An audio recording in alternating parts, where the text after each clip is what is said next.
નમસ્કાર મિત્રો, સ્વાગત છે તમારું આજના એક નવા વિડીયોમાં। જીકાસની અંદર જે છે ઓલમોસ્ટ રાઉન્ડ પૂરા થઈ ચૂક્યા છે, પરંતુ હવે ઓફલાઈન એડમિશન કઈ રીતે લઈ શકો છો અને હમણાં જ ધોરણ 12નું રિઝલ્ટ આવી ચૂક્યું છે પૂરક પરીક્ષાનું, તો એ લોકો કઈ રીતે આની અંદર એડમિશન લઈ શકશે? કેમ કે આની અંદર જે જીકાસ છે આની અંદર 15 જે ગવર્મેન્ટની કોલેજીસ છે એનો સમાવેશ થઈ રહ્યો છે અને આની અંદર તમને ઓછી ફીસની અંદર એડમિશન મળે છે એઝ કમ્પેર ટુ જે પ્રાઇવેટ કોલેજીસ હોય તે। તો આ વિડીયોમાં આપણે જોઈશું કે તમે હવે જેમણે જીકાસની અંદર ફોર્મ નથી ભરેલું એમને કઈ રીતે એડમિશન મળવાપાત્ર રહેશે, અથવા તો જેમની 12થની એક્ઝામ હમણાં જ કમ્પ્લીટ કરી છે પૂરક પરીક્ષા આપીને એ લોકો કઈ રીતે એડમિશન લઈ શકશે, એની સંપૂર્ણ ચર્ચા આજે આપણે વિડીયોમાં કરવાના છીએ। તો વિડીયોને લાસ્ટ સુધી જરૂર જુઓ। તો શરૂ કરીએ આજનો વિડીયો।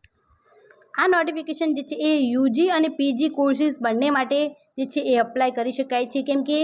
યુજીની અંદર જે છે એ હમણાં 12th કમ્પ્લીટ કરીને તેની સાથે સાથે જેને ફોર્મ ફિલ ના કર્યું હોય એમને પણ આની અંદર ઓફલાઈન એડમિશન મળી શકશે, અને એની સાથે સાથે પીજી કોર્સની અંદર જેમને એડમિશન માટે ફોર્મ નથી ભરેલું જીકાસની અંદર એમને આની અંદર એડમિશન મળવાપાત્ર રહેશે, અથવા તો જેમને ફોર્મ ફિલ કરેલું હોય અને એમને જે જોતી કોલેજ ના આવી હોય તો એ પણ એડમિશન જે છે ઓફલાઈન એની અંદર ભાગ લઈ શકે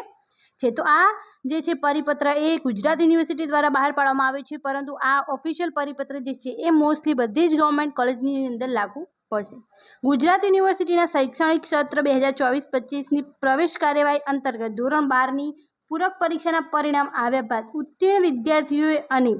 અન્ય પ્રવેશથી વંચિત વિદ્યાર્થીઓએ હાલ કોલેજ કક્ષાએ ઓફલાઈન પ્રવેશ પ્રક્રિયા દ્વારા ખાલી બેઠકો પર તારીખ 16/8 મીન્સ તમારે 16/8 પહેલાં આની અંદર અપ્લાય કરી દેવાનું રહેશે, તો જ તમારું જે છે એ ઓફલાઈન એડમિશનની અંદર સમાવેશ કરવામાં આવશે। સુધી મેરિટ અને કેટેગરી ધ્યાને રાખીને પ્રવેશ ફાળવવાની જણાવેલ છે, મીન્સ તમને તમારું મેરિટ અને તમારી જે કેટેગરી છે તમારી કાસ્ટ પ્રમાણે જે છે એ આને તમને એડમિશન મળવાપાત્ર રહેશે। પ્રવેશ માટેની ખાલી બેઠકોની માહિતી જે તે કોલેજ પીજી કેન્દ્રના નોટિસ બોર્ડ પર જોવા મળશે, મીન્સ તમારી જે છે જે ખાલી બેઠકો છે કેટલી કોલેજમાં કેટલી ખાલી બેઠકો બાકી રહી છે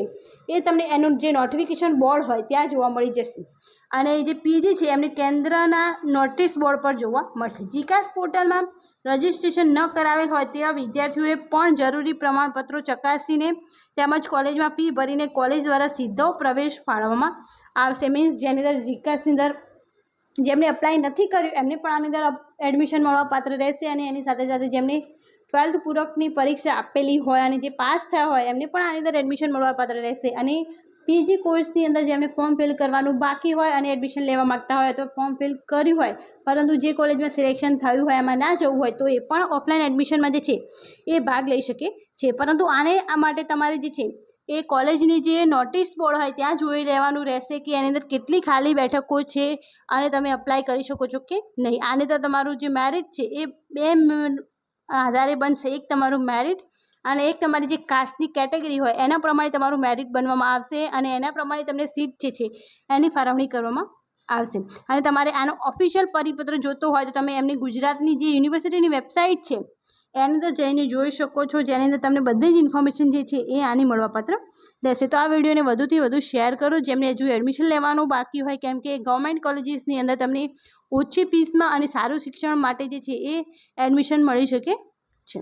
thank you so much for watching.